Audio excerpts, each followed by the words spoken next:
Ghazipur border पर किसान आंदोलन को लेकर सुरक्षा बल तैनात। बॉर्डर पर फिलहाल सामान्य हैं हालात। सीआईएसएफ और दिल्ली पुलिस के जवान मुस्तैद।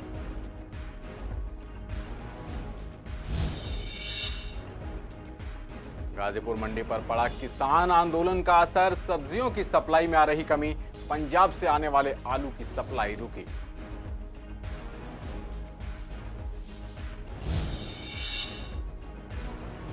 कोरोना से मौतों पर दिल्ली सरकार और निगम के आंकड़ों में अंतर। दिल्ली सरकार ने बताई 26 नवंबर तक 8,512 कोरोना मौतें।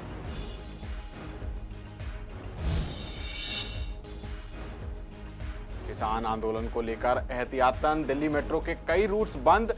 दिलशाद गार्डन में नहीं दिया जा रहा प्रवेश। वहीं खुल गए आनंद विहार मेट्रो स्टेशन के रूट।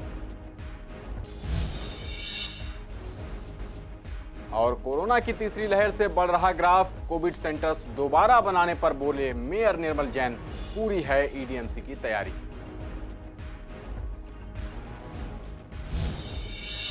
नमस्कार, आप देख रहे हैं पूर्वी दिल्ली खास और मैं हूं आपके साथ पवन पांडे। बुलेटिन की शुरुआत किसान आंदोलन की खबर के साथ। किसान आंदोलन को लेकर गाजीपुर बॉर्डर पर सुरक्षा बलों को तैनात किया गया है। यहां पर सीआईएसएफ और दिल्ली पुलिस के जवान मौजूद हैं, जिससे कि अगर अनियंत्रण के हालात बनते हैं तो उन्हें सामान्य किया जा सके। फिलहाल अभी तक बॉर्डर पर हालात सामान्य हैं और ट्रैफिक में कोई दिक्कत नहीं है। सारा ट्रैफिक आराम से चल रहा है। वहीं आंदोलन कर रहे किसानों को राष्ट्रीय राजधानी में प्रवेश की इजाजत दे दी गई है। किसानों को बुराड़ी के निरंकारी समागम ग्राउंड में प्रोटेस्ट करने के लिए अनुमति मिल गई है। वहीं किसान आंदोलन का असर अब गाजीपुर मंडी में भी देखने को मिल रहा है। व्यापारियों का कहना है कि किसान आंदोलन की वजह से सब्जियों की सप्लाई में भी कमी आ रही है।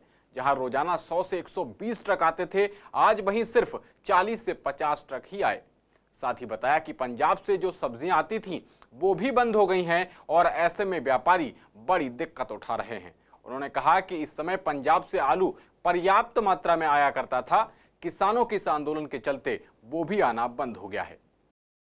सर, प्याज के रेट दिन बर दिन गिरे जा रहे हैं। जो पहले 60 रुपये 65 रुपये बिक रही थी वो आज 30 रुपये 32 रुपये बिकी है। आगे कस्टमर पे पैसा नहीं है जो वो खा सके प्याज को। सर, उसका मेन असर पड़ेगा आपका आलू की तरफ, क्योंकि इस टाइम नए आलू का सीज़न है पंजाब का, तो उसकी तरफ असर दिखेगा, प्याज की तरफ नहीं दिखेगा आपको। भाई मंडी में तो सर देखने को मिलेगा माल किसानों का याद है। जब किसान का माल ही नहीं आएगा तो मंडी में गाड़ी कम होंगी। जहाँ 300 गाड़ियाँ होती हैं वहाँ 33 गाड़ी होंगी, तो माल तो कमी मिलेगी मिलेगी। आलू महंगा होगा ही होगा। इस सीज़न में पंजाब की गाड़ियाँ भरपूर आती हैं। पंजाब से माल बहुत आता है। पंजाब की कोई गाड़ी नहीं आ रही मंडी में। जो आई संभल की आ रही है, बाहर से आ रही है, अलग इलाके से आ रही है। पंजाब की कोई गाड़ी नहीं आ रही। व्यापार पे फ़र्क है बहुत ज़्यादा। आज माल कम आया है, इससे बहुत ज़्यादा फ़र्क है। व्यापारी तो अपना बैठा हुआ है, अब क्या करेगा, वहाँ पिटने के लिए थोड़ी जाएगा पब्लिक। 1700 रुपये का 1800 रुपये बिके हैं।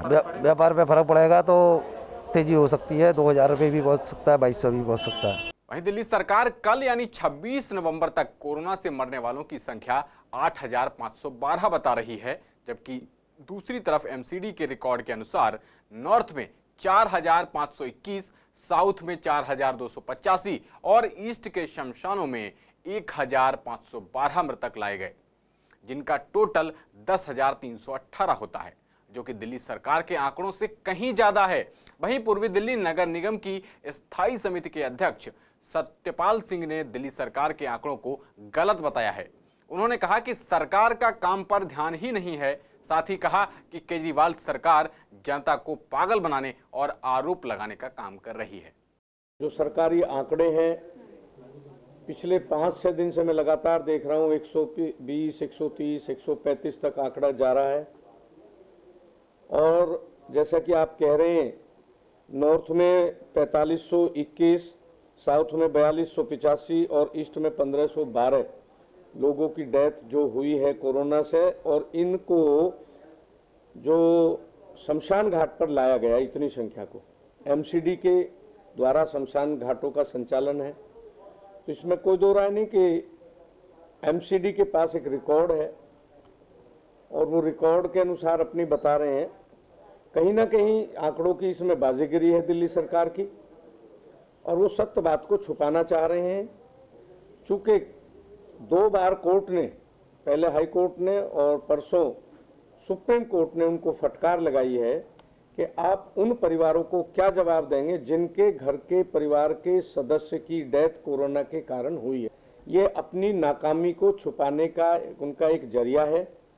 सच बात यह है, जैसे उन्होंने सारे बाजारों को खोल दिया, साप्ताहिक बाजार खोल दिए, मार्केटें खोल दी, सारे धंधे खोल दिए, उससे पूरी तरह से जनता निडर हो गई और जनता बाजारों में घूमने लगी है। उससे संक्रमण का खतरा बढ़ा है, जिस कारण से ये अधिक से अधिक मौतें हो रही हैं। वहीं किसान आंदोलन को लेकर दिल्ली के कई मेट्रो स्टेशन के रूट्स को एहतियातन बंद कर दिया गया था। पूर्वी दिल्ली में आनंद विहार मेट्रो स्टेशन के रूट्स को बंद किया गया था। वहीं आज उन रूट्स को बंद नहीं किया गया। वैशाली की ओर जाने वाले यात्रियों के लिए मेट्रो स्टेशन आज खुले हुए हैं और साथ ही यात्रियों को कोई परेशानी नहीं हो रही।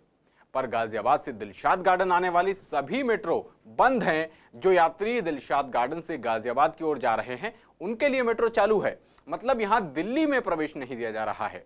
अब क्योंकि किसानों को प्रोटेस्ट करने के लिए बुराड़ी में जगह दे दी गई है, तो अब मेट्रो के भी जल्द सामान्य होने की उम्मीद है। ये सर चल रहा है सर। मैं अभी ट्रैवल कर रहा था मेट्रो से, मैं शाहदरा से आ रहा था, वैशाली जाना था मेरे को एक्चुअली। फिर मैं सर मेरे को कुछ काम था, मैं आनंद उतर गया। आनंद विहार से उतरा, मैं वापसी मतलब मेट्रो में चढ़ा, तो मतलब वैशाली के लिए मेट्रो चालू है। ऐसी कोई वो नहीं है कि मेट्रो बंद हो सके, क्योंकि ऐसा कुछ अनाउंसमेंट हुआ हो मेट्रो? नहीं सर, ऐसा कोई अनाउंसमेंट नहीं हुआ।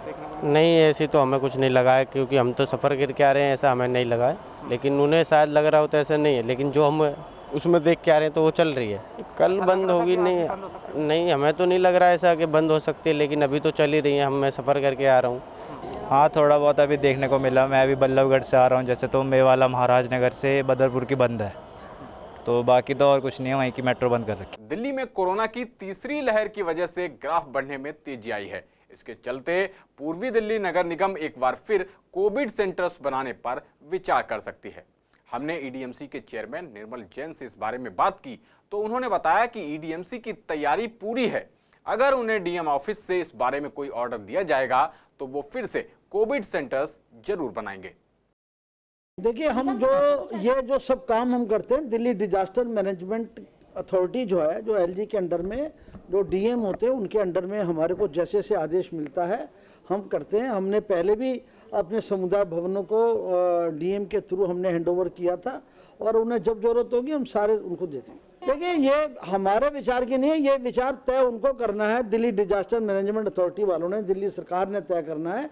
उन्हें कॉरपोरेशन की, हम सारे टीचर्स हमारे घर घर जा कर के वो सर्वे कर रहे हैं, और जो भी काम हमें मिलता है मैं पूर्वी दिल्ली नगर निगम के सारे कर्मचारियों को राय दूंगा, चाहे मेरे डिपार्टमेंट के स्वास्थ्य कर्मी हो, चाहे वो सफाई कर्मी हो, चाहे हमारे मलेरिया कर्मी हो, चाहे सैनिटाइज करने वाले, घर घर जा करके। तो जमीन पे काम तो नगर निगम ही करता है, और वो सब काम कर रहे हैं। मैं बहुत बहुत उनको धन्यवाद देता हूँ। खबरों में आगे बढ़ते हैं। उत्तर पूर्वी दिल्ली में आज बीजेपी के जिला कार्यालय पर बीजेपी सांसद मनोज तिवारी ने 80वें अखिल भारतीय पीठासीन अधिकारी सम्मेलन के समापन सत्र को एलईडी स्क्रीन के माध्यम से लाइव सुना। बताते चलें कि प्रधानमंत्री नरेंद्र मोदी ने गुजरात के केवड़िया में वीडियो कॉन्फ्रेंसिंग के माध्यम से इस सम्मेलन के समापन सत्र को संबोधित किया।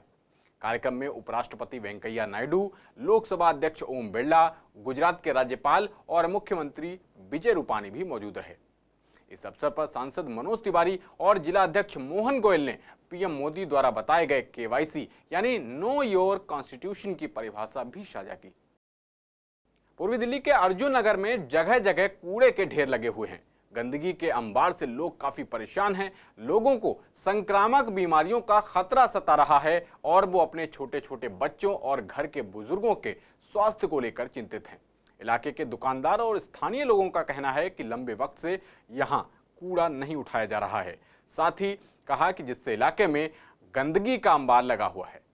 बहुत ज्यादा परेशानी है भैया, नाली वाला नाली नहीं निकालते, कूड़े का ढेर देखो आपके सामने सारा फैला पड़ा है। इतना बुरा हाल कर रखा नाली वाला को, 10 बार बोल के आती कूड़ेदान पे बैठा रहता है, कोई नाली निकालने नहीं आता। भैया परेशानी का तो आलम ये है, अगर पैसे दे दो तो कूड़ा उठ जाएगा, अगर पैसे नहीं देते तो कूड़ा नहीं उठता। रोज का काम है, रोज सुबह दुकान पे आते हैं, सबसे पहले कूड़ा देखते हैं। दुकानों के बाहर झाड़ू तक नहीं लगी हुई होती, अगर झाड़ू लगती भी है तो सिर्फ ये इस रोड पे लगती है। दुकानों के सामने जो दुकानदार हर महीने पैसे देता है सिर्फ उसकी दुकान के बाहर झाड़ू लगती है, अदरवाइज झाड़ू नहीं लगती है। सफाई कर्मचारियों को बोला भी जाता है, सफाई कर्मचारी आते भी हैं, लेकिन वो जिस तरीके से पब्लिक की ओपिनियंस होती हैं वो काम उस तरीके से नहीं हो पाता। यहाँ की लेडीज़ जो हैं क्षेत्र में, वो लगभग रोज़ ही उनका मेरे ऑफिस में आना होता है और वो सफाई के संदर्भ में ही आती हैं। आज भी आप देख रहे हो पूरे क्षेत्र के अंदर नालियाँ कैसे भरी पड़ी हैं और किस तरीके से कूड़े के ढेर लगे हुए हैं। तो उसी परेशानी के मद्देनज़र रखते हुए ये सारे लोग जो हैं परेशान हैं। कोई देखने वाला कूड़ा ढेर लगे, देखो ये पड़ा, ये पूरे। दिल्ली में कोरोना के पैर पसारने से और लगातार बढ़ रहे मामलों को देखते हुए मार्केट में काम पर फर्क पड़ रहा है। कोरोना की रफ्तार थमने से मार्केट में काम वापस लौट आया था, लेकिन अब बाजार थोड़े सूने होने लगे हैं। लाल क्वार्टर मार्केट की बात करें तो यहां पहले के मुकाबले बाजारों में भीड़ कम हुई है।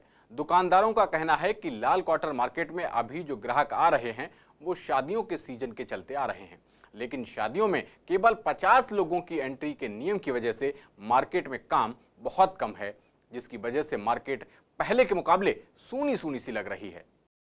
देखिए, ऐसे कि जैसे पहले तो हमें कोरोना की मार पड़ रही थी, काम कम हो गया था, फिर दोबारा से थोड़ा सा काम उठा, लेकिन जब से ये आदेश जारी हुआ है कि 50 व्यक्तियों की गैदरिंग होगी शादी के समारोह में, उससे हम लोगों को बहुत नुकसान लगा।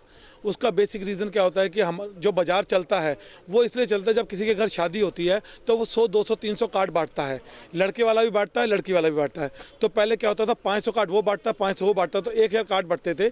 जब 1000 कार्ड बांटते थे तो 800 लोग सोचते थे साड़ी खरीदनी है, जूता खरीदना है, किसी को ब्लाउज खरीदना है, किसी को चूड़ी खरीदना है, किसी को लिपस्टिक खरीदनी है। तो वो 800 बंदों का क्राउड एक व्यक्ति के कारण से बाजार में निकलता था। अब वो सारा काम दोबारा से ठप हो गया, क्योंकि अब ये आदेश जारी कर दिया गया कि शादी समारोह में 50 व्यक्ति से ऊपर व्यक्ति इकट्ठे नहीं होंगे। सर, मैं अपने आदरणीय मुख्यमंत्री श्री अरविंद केजरीवाल जी से एक निवेदन और करना चाहूँगा। जैसे स्कूल के बच्चे स्कूल नहीं गए तो उन्होंने स्कूल फीस माफ़ कराई, अब जैसे 200 बंदों की जो बुकिंग करा चुके हैं बैंक्वेट हॉल के अंदर और वहाँ पर 200 व्यक्ति नहीं जा रहे हैं, तो वो 200 बंदों का भुगतान क्यों करें? वह काम बिल्कुल ठप पड़ा है, क्योंकि लोगों की तादाद अब शादियों में कम से कम कर दी गई है। 50 बंदों की गैदरिंग का अलाउड कर रखा है। क्यों? इस वजह से ना तो लोगों का काम बिल्कुल ठप पड़ा है। इस बुलेटिन में फिलहाल के लिए इतना ही। बाकी खबरों के लिए देखते रहिए CCN। नमस्कार।